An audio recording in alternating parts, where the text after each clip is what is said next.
rahmatullahi wa barakatuhu. A yau za mu yi bidiyo ne akan WhatsApp, yanda za ka rage ma kanka shan data a cikin WhatsApp ɗinka. To sai ka zo akan WhatsApp ɗinka, ga shi nan WhatsApp. Idan muka shiga sai mu zo a nan layin ɓallo uku nan gashi, sai mu zo parameter. Idan muka shiga parameter sai mu zo nan ƙasa utilisation données et stockage, sai mu shiga nan utilisation du réseau.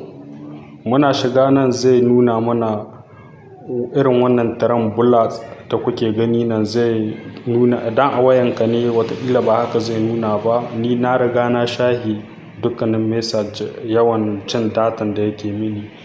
Nan za ka tausa réutiliser statistic, kana tausawa sai ka ce mai réutiliser, shikenan kun ga ya fita wannan bulan da kuka gani a ɗazu. To dukkanin wanda yake so ya rage shan data sosai a wayan shi, wannan hanyar zai bi ya gyara insha Allah. Ina fatan kun ji daɗin wannan bidiyon. Idan kun ji daɗin shi da Allah ku mana subscribing, ku yi mana sharing zuwa ga 'yan uwa. Mun gode, assalamu alaikum.